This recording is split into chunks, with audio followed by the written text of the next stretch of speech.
여러분 안녕하십니까? 고북나눔교회를 섬기고 있는 박석호 목사입니다.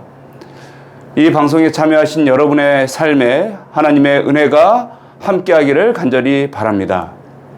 벌써 2025년 2기 교과를 끝내고 벌써 3기가 시작되었습니다. 여름과 함께 시작되는 이번 교과의 제목은 출애굽기입니다.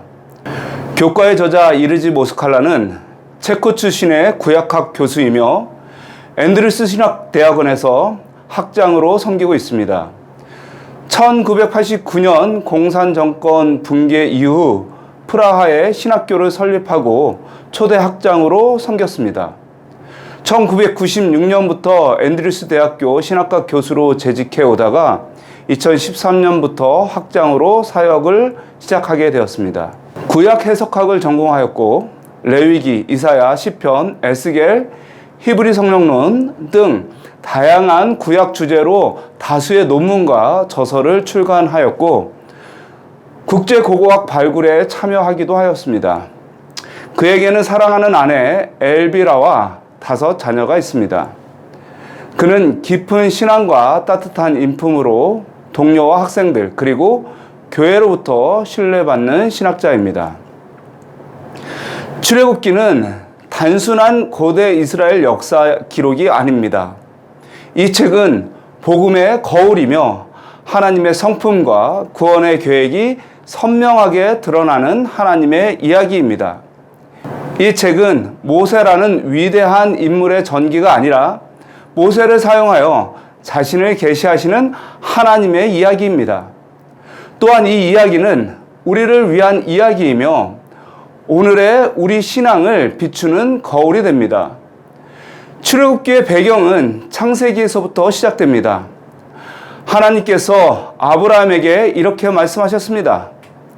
너는 반드시 알라. 내 자손이 이방에서 객이되어 그들을 섬기겠고 그들은 400년 동안 내 자손을 괴롭히리니 그들이 섬기는 나라를 내가 징벌할지며 그 후에 내 자손이 큰 재물을 이끌고 나오리라. 창세기 15장 13절에서 14절. 하나님께서는 아브라함에게 그의 자손이 이방 땅에서 나그네로 살며 400년 동안 그들을 섬기게 될 것이고 그 후에 나오게 될 것이라고 약속하셨습니다. 그리고 그 약속의 때가 다가오자 하나님께서 일어나셨습니다. 억압 속에서 신음하는 히브리 백성을 향해 손을 펴시고 능력과 기적으로 이집트를 치셨습니다. 마침내 그들을 구원하시고 홍해를 가르시며 건너게 하셨습니다. 이 일은 인간의 이해를 뛰어넘는 하나님의 초월적인 개입이며 십자가 이전 시대에 이스라엘 역사에서 가장 장엄하게 나타난 구원의 사건입니다. 하나님의 이야기는 광야에서도 계속됩니다. 하나님의 능력으로 애굽을 탈출한 이스라엘은 광야의 여정을 시작했습니다. 그러나 그 길은 결코 평탄하지 않았습니다. 백성들은 끊임없이 불평했고 하나님을 배신하며 심지어 금송아지를 만들어 우상 숭배를 하기까지 했습니다. 그럼에도 하나님은 그들을 버리지 않으셨습니다. 반복해서 자비를 베푸시며 만나와 물로 그들을 돌보시고 계속해서 인도하셨습니다. 하나님의 목적은 단지 이스라엘을 가나안 땅에 데려다 놓는 데 있지 않았습니다. 그분의 참된 목적은 그들과 관계를 맺는 것이었습니다. 하나님은 그들을 시내산으로 인도하시고 그곳에서 언약을 주시며 계명을 선포하셨고 성막을 지으라고 명하셨습니다. 그 성막은 하나님께서 그들과 함께 거하시겠다는 사랑의 상징이었습니다. 하나님은 오늘 우리와도 관계 맺기를 원하십니다. 그분은 우리가 하나님을 알고 사랑하며 자발적으로 경배하기를 바라십니다. 하나님과의 진정한 관계 없이 드리는 신앙과 삶은 결국 공허할 수밖에 없습니다. 사도 바울은 이렇게 말합니다. 그들에게 일어난 이런 일은 본보기가 되고 우리를 깨우치기 위하여 기록되었느니라. 고린도전서 10장 11절. 출애굽기는 단지 과거의 이스라엘 이야기가 아닙니다. 그들의 실패는 오늘 우리를 향한 경고이며 그들의 구원은 우리의 소망입니다. 이스라엘이 홍해를 건넌 것처럼 우리도 예수 그리스도를 통해 죄와 죽음의 바다를 건넜습니다. 그들이 광야를 지나 가나안을 향해 나아갔듯이 우리도 이 땅의 광야 같은 인생길을 지나 새 예루살렘을 향해 가고 있습니다. 오늘도 하나님은 정하신 때에 당신의 백성을 구원하시며 인생의 홍해를 가르시는 분이십니다. 지금 이 순간에도 이 말씀은 우리에게 여전히 유효한 약속입니다. 때때로 우리가 하나님을 향해 등을 돌릴 때에도 그분은 우리를 향한 신실함을 거두시지 않으십니다. 우리가 삶에서 넘어지고 실패할지라도 하나님의 사랑은 변하지 않습니다. 하나님의 신실하심은 우리의 불충에도 불구하고 끊어지지 않습니다. 우리는 앞으로 13주간 출애굽기를 통해 하나님의 모습을 만나게 될 것입니다. 하나님은 이스라엘을 애굽의 종살이에서 해방시켰듯이 오늘 우리도 죄와 절망의 굴레에서 자유케 하기를 원하십니다. 이 말씀을 통해 하나님의 놀라운 은혜와 구원의 능력을 체험하는 13주가 되기를 축원합니다.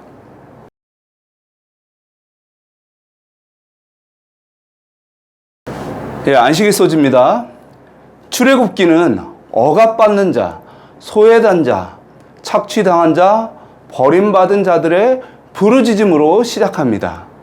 그리고 그 부르짖음에 귀 기울이신 하나님께서 능력의 팔로 개입하시며 구원의 역사를 이루십니다.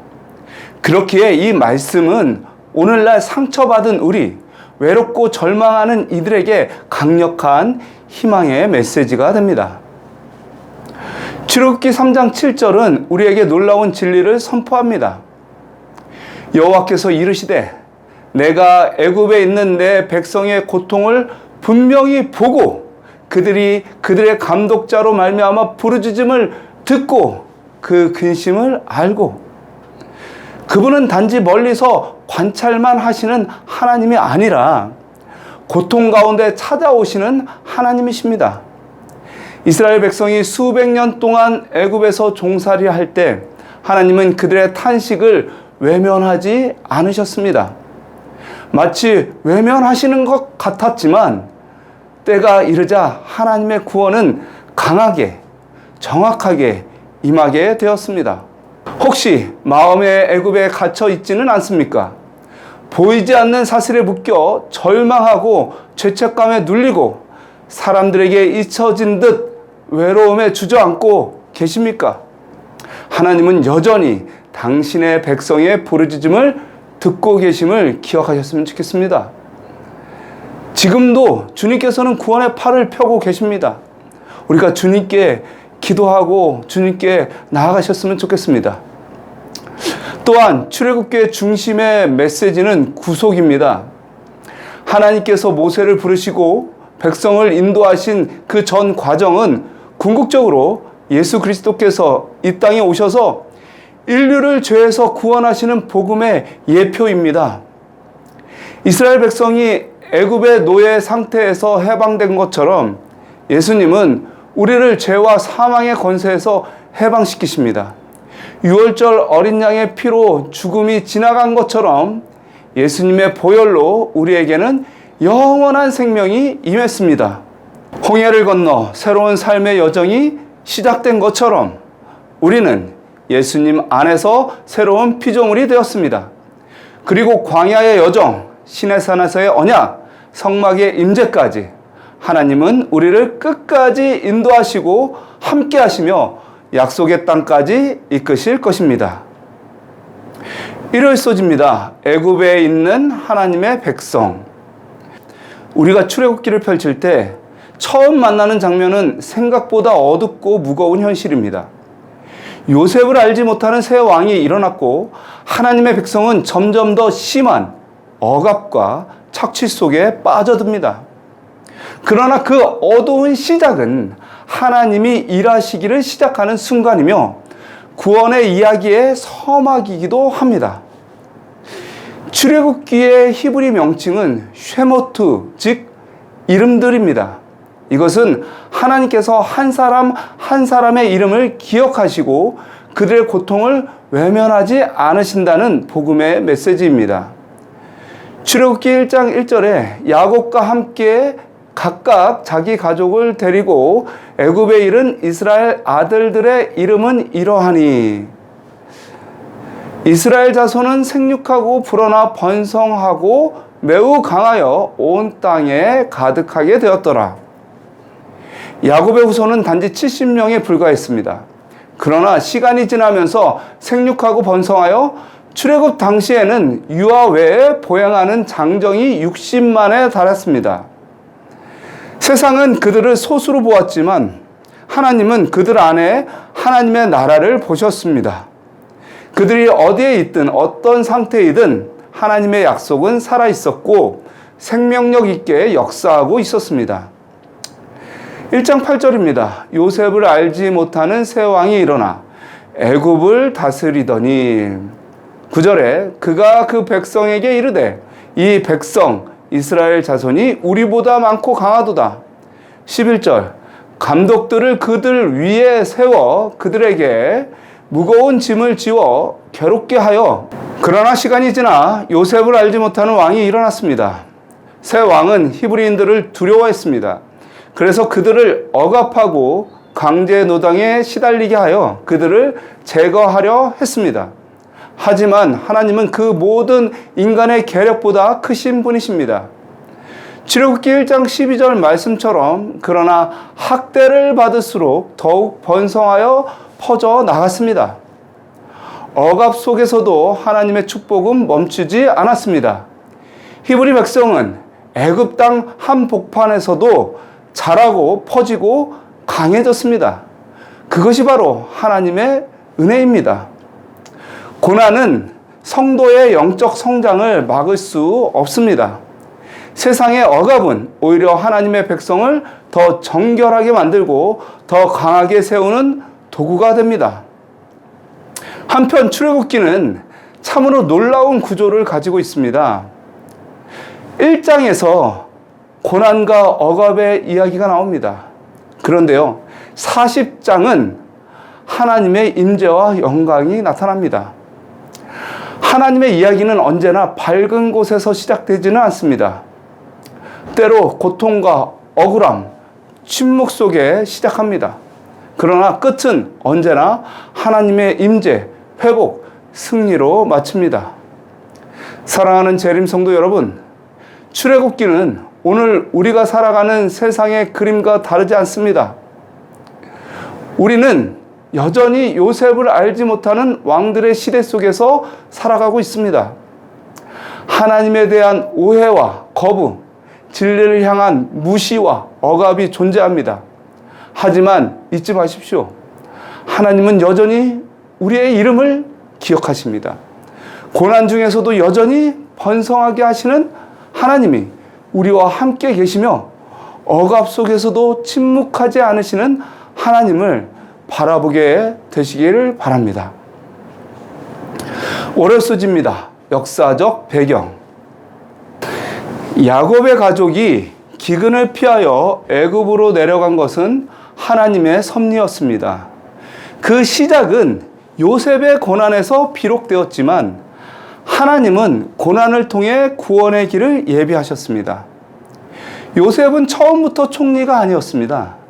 그는 형들의 미움을 받아 은 20개의 종으로 팔렸습니다. 애굽에서 부당한 누명을 쓰고 옥에 갇히기도 했습니다. 그러나 바로 그 순간에도 성경은 이렇게 말합니다. 여호와께서 요셉과 함께 하심으로 그가 형통한 자가 되어. 요셉의 성공은 그의 지혜나 처세술이 아니라 하나님과 함께하는 삶 때문이었습니다. 그는 고난 속에서 하나님의 뜻을 놓지 않았고 마침내 애굽의 총리로 세워져 하나님의 백성을 위한 구원의 도구가 되었습니다. 그런데 시간이 흘러 요셉을 알지 못하는 새 왕이 일어나게 된 것입니다. 이 한 절, 출애굽기 1장 8절은 그 시대의 전환점입니다. 하나님의 백성이 환영받던 시대에서 배척받는 시대가 된 것입니다. 히브리인들은 노동력을 착취당하고 점점 심한 억압 속에 내몰리게 됩니다. 결국에는 남자아이들을 모두 죽이라는 끔찍한 명령까지 내려집니다. 여러분, 이 왕은 누굽니까? 이 끔찍한 명령을 내렸던 이 왕은 누구일까요? 역사적으로 보면 요셉을 알지 못하는 새 왕은 아흐모세였고, 이스라엘 백성을 노예로 삼은 왕은 아멘호텝 1세였고, 그리고 히브리 남자 아기를 모두 죽이라고 명령한 왕은 투투모세 1세였습니다. 그런데 놀라운 사실은 그의 딸 하셉스투는 놀랍게도 나일강에 숨겨둔 모세를 살려 이방했습니다. 한편 성경은 출애굽이 갑자기 일어난 사건이 아니라고 말합니다. 하나님은 이미 아브라함에게 이렇게 말씀하셨습니다. 너의 자손이 이방에서 객이 되어 그들을 섬기겠고 그들은 400년 동안 내 자손을 괴롭히리라. 창세기 15장 13절. 또한 사도 바울은 갈라디아서 3장 17절에서 내가 이것을 말하노니 하나님께서 미리 정하신 언약을 430년 후에 생긴 율법이 폐기하지 못하고 그 약속을 헛되게 하지 못하리라. 이 언약과 출애굽 사이에 430년의 기간이 있었다고 분명히 증언합니다. 그렇다면 출애굽은 언제 일어났을까요? 역사적으로 많은 학자들이 출애굽 시기를 논의해 왔지만 신뢰할 만한 연대기에 따르면 출애굽은 기원전 1450년경, 좀 더 정확히 말하면 1450년 3월경에 있었던 것으로 보입니다. 이 시기를 뒷받침하는 성경적 근거는 열왕기상 6장 1절입니다. 이스라엘 자손이 애굽에서 나온 지 480년이요 솔로몬이 왕이 된 지 4년 그가 여호와를 위하여 성전 건축하기를 시작하였더라. 이 말씀에 근거하여 솔로몬이 성전을 건축하기 시작한 시점이 기원전 970년경이라고 볼 때 거기서 480년을 거슬러 올라가 보면 기원전 1450년이 나옵니다. 출애굽의 시점이 되는 것입니다. 이처럼 성경은 출애굽 사건을 신화나 전설이 아니라 실제 역사로 기록하고 있으며 하나님의 시간표 안에서 정확하게 이루어진 사건임을 우리에게 보여줍니다. 이 모든 상황은 하나님께서 한치의 오차도 없이 역사 가운데서 섭리하고 계심을 보여줍니다. 출애굽기 1장에 나오는 히브리인의 삶은 전부 다 기록되어 있지 않습니다. 그들의 눈물, 그들의 기도, 그들의 절규는 성경 안에 일일이 다 담겨져 있지 않습니다. 그러나 하나님은 그들을 잊지 않으셨습니다. 우리가 지금은 거울로 보는 것 같이 희미하나 그때는 얼굴과 얼굴을 대하여 볼 것이요. 고린도전서 13장 12절. 우리의 삶 속에서 때때로 모든 것이 다 이해되지 않을지라도 하나님은 언제나 가장 정확한 시간에 일하시는 분임을 기억하셨으면 좋겠습니다. 그분은 약속하신 때에 약속하신 방법으로 구원의 손을 내미실 것입니다. 화요일소지 히브리 산파들. 살펴보았듯이 출애굽기는 창세기의 연장선상에서 시작됩니다. 야곱의 후손들이 애굽에 정착한 후 큰 번영을 누렸지만 시간이 흐르자 요셉을 알지 못하는 새 왕이 등장합니다. 이 왕은 히브리인들을 유업적인 존재로 여기고 노예로 삼고 혹독한 노동을 시키며 그 인구 증가를 억제하려 했습니다. 그리고 마침내 산파들에게 명령합니다. 남자아이가 태어나면 죽이라. 이 명령은 단순한 인구 억제를 넘어 히브리 민족을 말살하려는 조직적인 시도였습니다. 남자는 죽이고 여자는 살려 이집트에 동화시키려는 잔인한 전략이었습니다. 그 아이들을 나일강에 던지라는 명령은 단지 죽이기 위함이 아니라 다산과 풍요의 신 하피에게 제물로 바치기 위한 우상숭배적 행위이기도 했습니다. 그러나 이 어두운 시대에도 빛나는 믿음의 사람들이 있었습니다. 바로 하나님을 두려워한 두 여인 히브리 산파들이었습니다. 출애굽기 1장 17절은 이렇게 말씀합니다. 그러나 산파들이 하나님을 두려워하여 애굽의 왕의 명령을 어기고 남자아이를 살린지라. 이 단순한 문장은 우리에게 하늘의 기준 앞에 순종하는 믿음의 깊이를 보여줍니다. 이 여인들은 당시 절대 권력자인 바로의 명령을 공개적으로 거절했습니다. 그것은 곧 자신의 생명을 거는 선택이었습니다. 그러나 그들은 인간의 명령보다 하나님의 뜻을 더 높이 두었습니다. 한편 이집트인들은 파라오를 단순한 왕이 아니라 신의 화신으로 여겼습니다. 태양신 라 혹은 사후세계의 신 오시리스, 전쟁과 질서의 신 호루스의 아들로 숭배했습니다.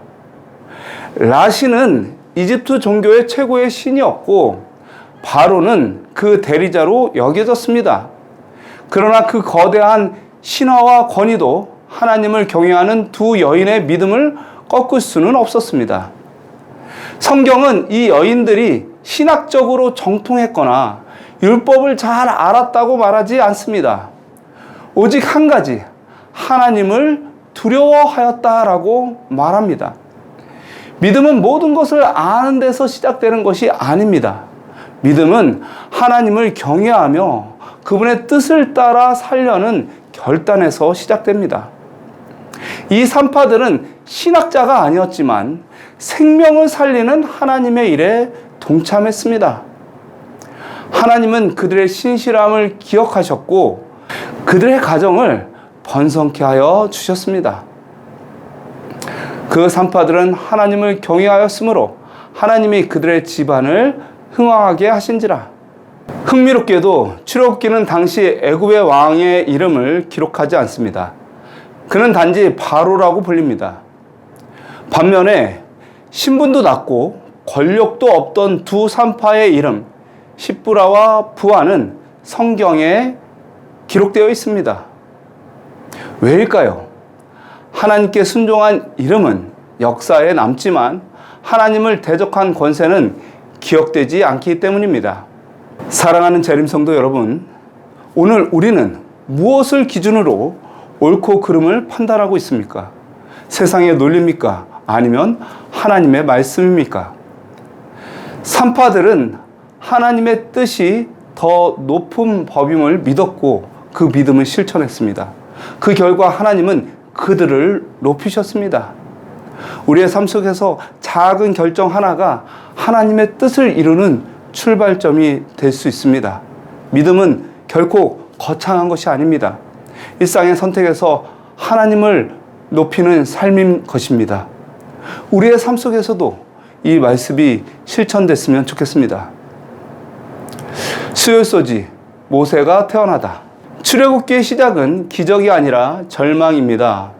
모세가 태어났을 당시 히브리 남자 아이는 모두 사형 선고를 받았습니다. 아이들이 태어나는 것이 더 이상 축복이 아닌 고통의 이유가 되던 시대였습니다. 그런 상황에서 레위 지파의 한 부부가 아기를 낳았습니다. 성경은 말합니다. 출애굽기 2장 2절. 그 여자가 임신하여 아들을 낳으니 그가 잘생긴 것을 보고 3달 동안 그를 숨겼으나, 여기서 잘생긴이라는 표현은 단지 외모를 말하는 것이 아닙니다. 히브리어 토브는 창세기 1장에서 하나님께서 보시기에 좋았더라라고 말씀하셨을 때 사용했던 바로 그 단어입니다.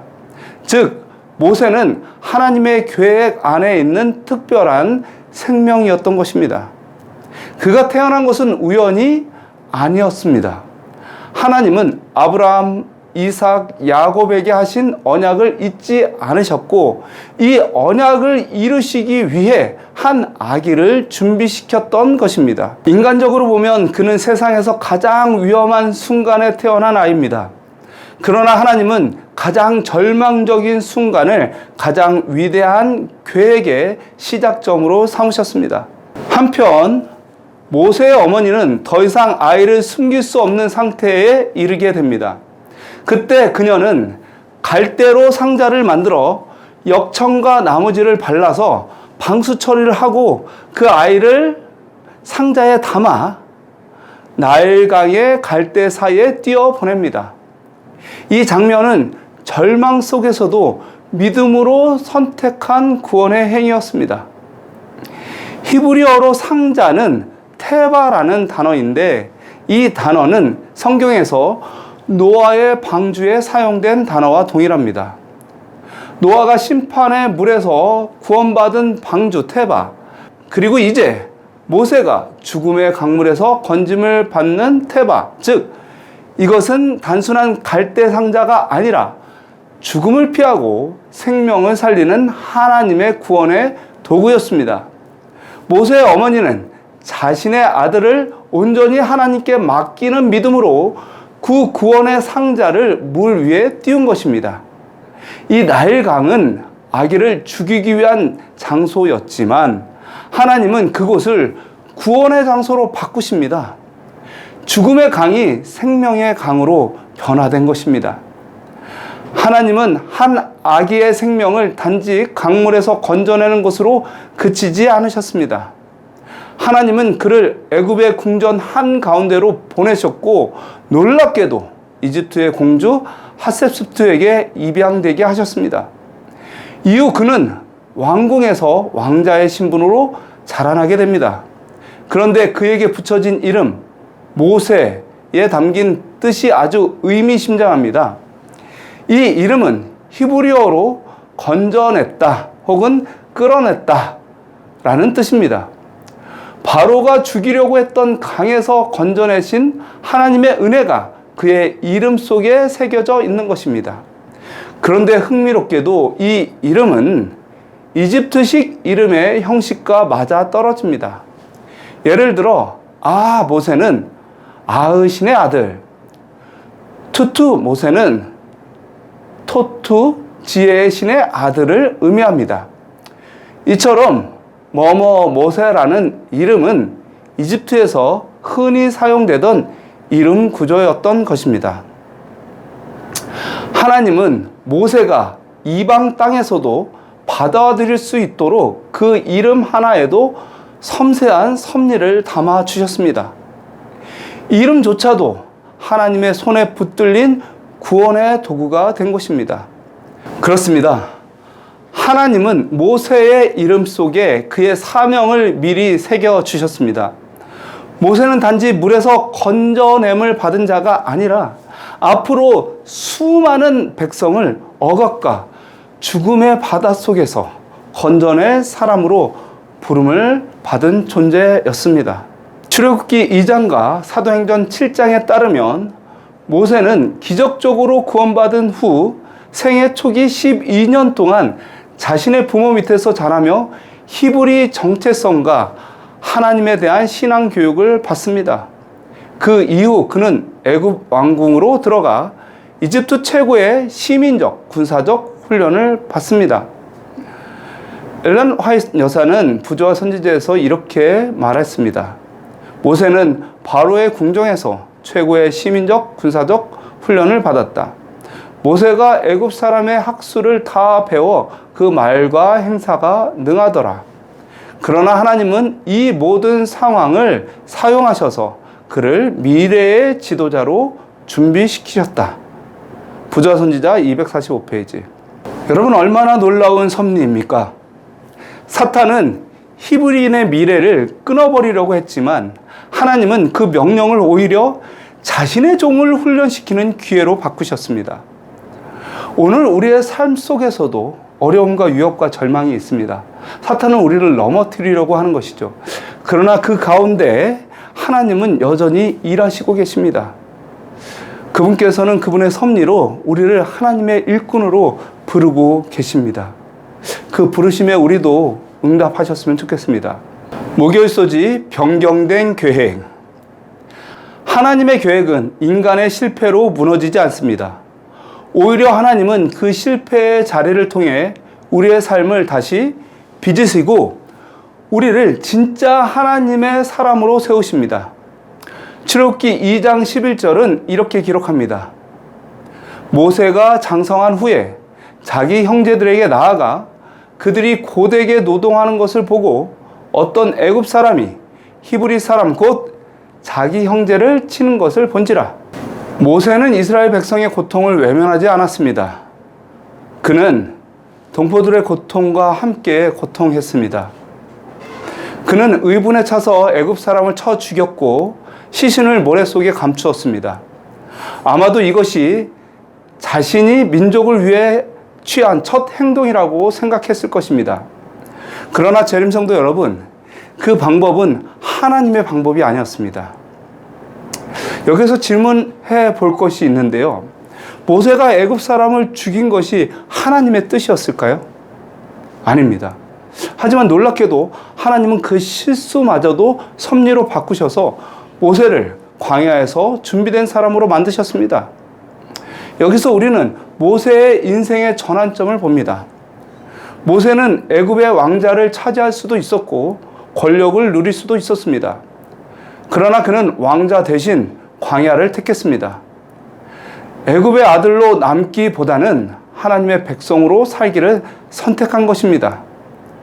그러나 그의 행동은 알려졌고 바로는 그를 죽이려 했습니다. 바로가 이 일을 듣고 모세를 죽이고자 하여 찾는지라. 모세가 바로의 낯을 피하여 미디안 땅에 머물며 하루는 우물 곁에 앉았더라. 출애굽기 2장 15절. 모세는 미디안 땅으로 도망쳐 이드로의 집에서 40년을 지냅니다. 왕궁에서의 화려한 40년은 사라지고 그는 광야에서 양치기로 살아갑니다. 인간적으로 보면 실패의 시간입니다. 그러나 하나님께서는 바로 그 광야에서 모세를 다시 빚고 계셨습니다. 하나님은 모세의 교만을 꺾고 세상의 방식이 아닌 하나님의 방식으로 사람을 이끄는 법을 가르치셨습니다. 그를 겸손한 지도자로 세우기 위한 하나님의 준비였던 것입니다. 사랑하는 재림성도 여러분, 우리의 인생 속에서도 계획이 틀어지고 길이 막히는 순간들을 만납니다. 시험에 떨어지고 사업이 실패하고 관계가 무너지고 그 모든 것이 마치 광야로 밀려난 것처럼 느껴질 때가 있습니다. 그러나 기억하십시오. 광야는 끝이 아니라 하나님의 시작입니다. 하나님은 그 광야에서 우리를 다시 만지시고 우리를 쓰임받는 그릇으로 준비시킵니다. 모세가 그랬듯이 우리도 실패의 시간 속에서 하나님의 은혜를 새롭게 경험하게 될 것입니다. 하나님은 실패를 두려워하지 않으십니다. 실패를 사용하시는 분이십니다. 그래서 우리가 무너졌을 때에도 하나님은 절대로 포기하지 않으십니다. 모세가 광야에서 다시 쓰임 받듯이 여러분의 인생도 하나님의 손 안에서 다시 일어설 수 있습니다. 여기까지 교과 해설을 마치겠습니다. 주님의 은혜 안에 거하며 다음 주에 뵙겠습니다. 시청해 주셔서 감사합니다.